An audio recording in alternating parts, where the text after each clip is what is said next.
Hello, everybody, and welcome to the Virtual Boys Podcast, a Nintendo podcast about Nintendo things. This is minisode 7, and I'm your host, David. Don't get cooked, stay off the hook! Since this was the week of Thanksgiving, we all got pretty darned busy. So instead of a full episode, I'm just going to record a minisode by myself. We haven't done one of these in a very long time, which is pretty crazy because we've had a, consistent streak of episodes. And we'll just get right back to that once this week is over. Anyway, in this episode, I'm going to talk briefly about how I feel about the Splatoon 2 version 2 patch that's been spread across the next 2 months, with the first half that came out this past week, and I'll briefly touch on the second half that'll come out in December. To refresh your memory, or if you don't know what the updates are, here's what came out this past week. The new Mako Mart stage, a new Salmon Run stage, Salmon and Smokeyard, which I haven't had the chance to play on yet.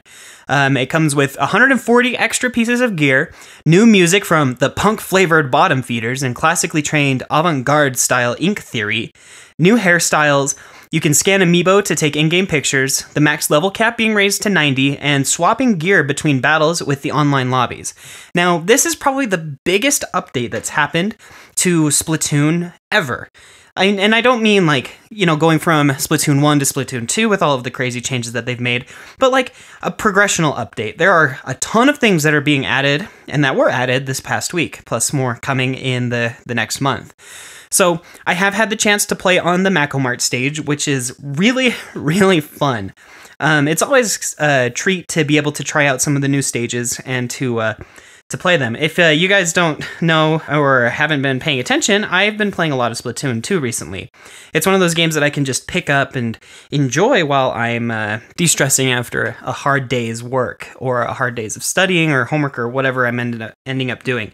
I can hop on for a couple of rounds and pretty much play as long as I want. And so getting these new updates was really exciting because I love the game so much.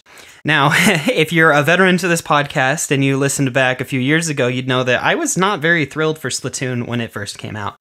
It did not seem entertaining, it did not seem like it would be a hit, and there was a lot of content that was missing. But throughout the years, they've added a lot to the game and to the core gameplay, and so much so that I actually watch tournaments and have been participating in some Splatoon 2 discussion to learn about the meta and know how things are going.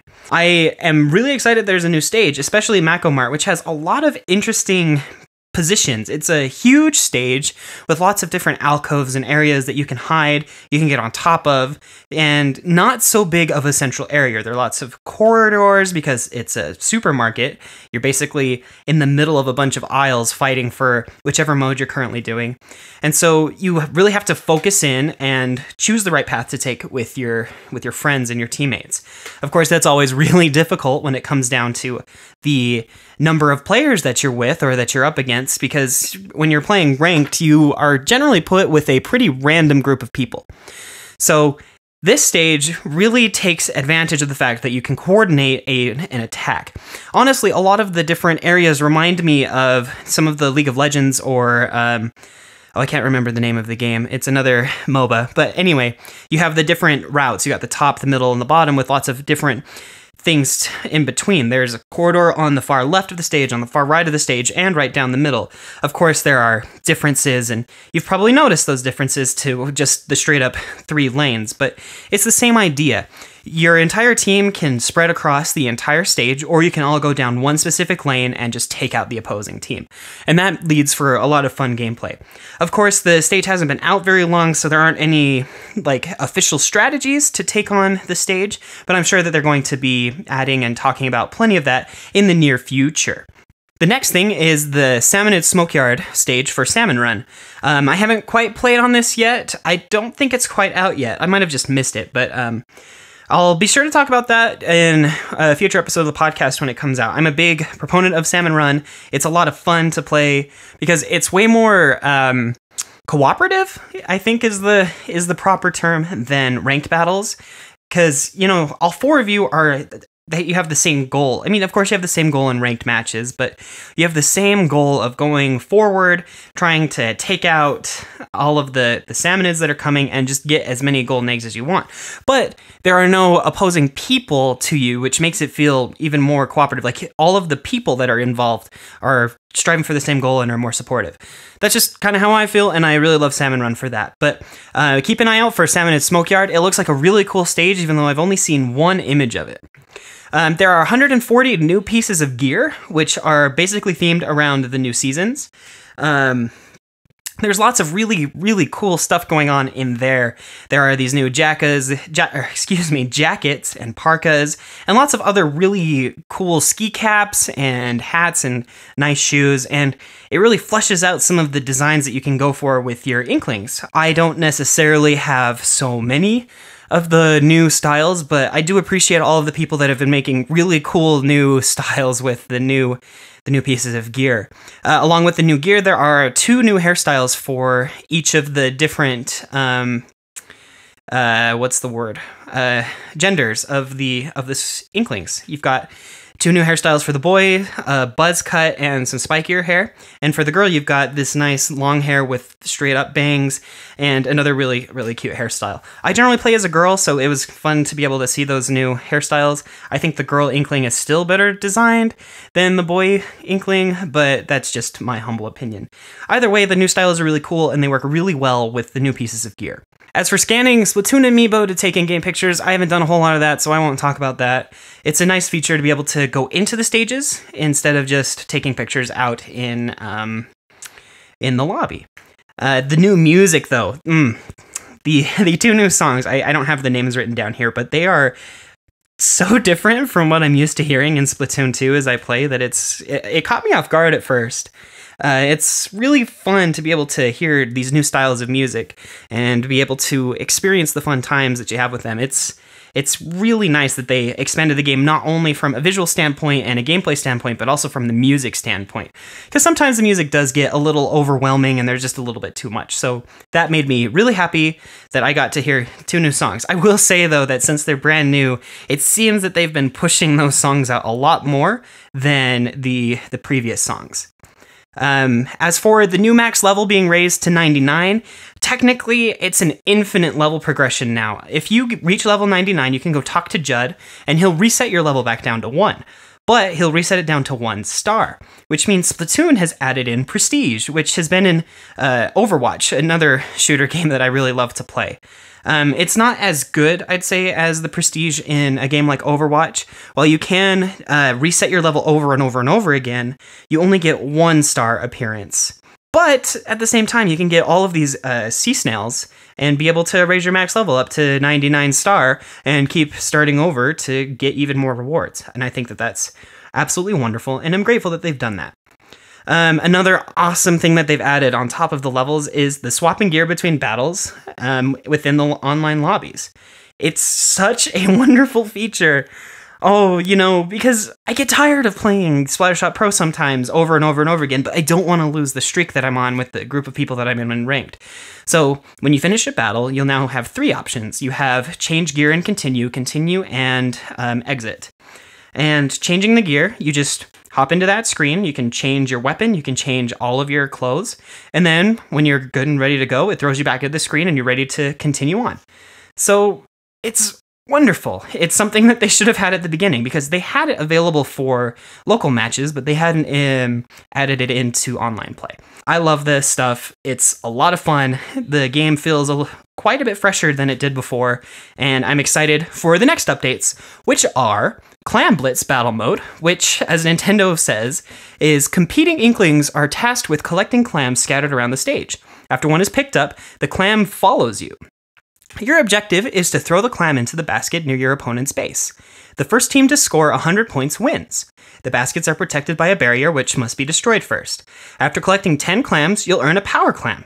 These superpowered clams are the key to breaking the barrier, so strategy will be involved in deciding which clams are used to destroy the barrier and which are used to earn points.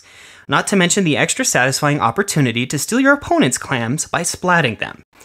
This is a ranked battle mode. It's not just a side thing like Salmon Run is, this is going to be in ranked mode. So instead of going to get the Rainmaker or taking the tower into the opponent's territory or competing for a splat zone, you're going to be collecting clams and throwing them into a basket. It looks really fun, especially because it's a brand new concept that we haven't had yet. And I think that people will warm up to the idea once it comes out and they start playing the mode.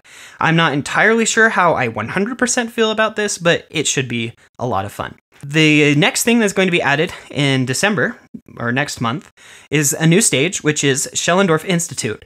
This is a natural history museum. There are giant fossils everywhere, lots of cool pieces of art and history, and it looks like a really cool stage. Of course, I haven't paid attention enough to the video to know how it's exactly laid out, but it looks like it could, give a little bit more depth to some of the more competitive aspects to Splatoon. Each stage generally has a different shtick that it's going after, and it's going to be great to have that join the game. There are also 2 more returning stages, which are awesome: Walleye Warehouse and Arowana Mall. Walleye Warehouse is basically the one that I wanted to be added in from the beginning. I probably didn't say it on the podcast, but it's one of my favorite stages from Splatoon 1, as well as Arowana Mall, of course. But it was really nice that they dropped the hint that Walleye Warehouse is coming. So these stages are going to be great. I'm sure that in the next few weeks we'll also be getting a few more weapons, like we got the Hydra Splatling, the Hydra Splatling, that's the name, which is the longest range Splatling in the game. And I'm sure that they'll continue adding more because data miners, of course, have found different weapons in the game's data, but we still don't have a release date on quite a few of them. Anyway, that's pretty much all I have on Splatoon 2's updates. I am really, really looking forward to what's coming up next with Splatoon 2, and I really hope that you are too. I don't really have much else to say about this, so I think this is a good place to end the episode. Before I end the episode, I just want to say that this week we're going to be talking about Pokemon Ultra Sun and Ultra Moon, as well as giving some reviews on some other games that we've been fortunate enough to receive to be able to review. You'll just have to wait until next week for that episode to come out, but it should be a really fun, good one, especially since we'll have had a week break from each other. We'll be able to come with some good experiences from the past 2 weeks, so look forward to that. I'd also like to thank you for joining me in this episode and for listening to my voice ramble on for a little while. Hopefully it wasn't too boring, just me. I just wanted to talk about some of my thoughts about the Splatoon 2 updates because I am generally the one in the group that plays it the most. Not saying that the other guys don't and they're not excited about these updates, but I generally am the one that plays the most Splatoon in the group. But thank you so much for listening. It means a ton. The intro and outro music for this podcast, I used a short version, but the music was written by Skylar, one of our other hosts. You can check out his SoundCloud at soundcloud.com/Skytar, and that S is a 5. So check out his music. He's done a lot of really cool stuff, and that's what he's doing with his life. Of course, we'd like to shout out to our patrons, Chris, Chase, and Ratmvp. You guys supporting us each month means a ton. If you want to join them, please head over to patreon.com/NintenCity. These episodes are still going up early as a reward for those that support us, even though sometimes it's not as early as others. I'm still working on that. It's been a really rough semester. Of course, if you want to talk about this episode, come join our Discord community. We're trying to set up a fun place for people to visit and hang out, and you can check that out at ninten.city/discord. And thank you so much again for tuning into the Virtual Boys podcast this week. Don't forget to subscribe and rate us on iTunes, and we'd also remind you to check out our website at nintencity.com, where you can find news, show notes, and more. This week's show notes are available at ninten.city/mini7. Thanks so much for listening, and we'll catch you next time. Goodbye, you good people. That wasn't James.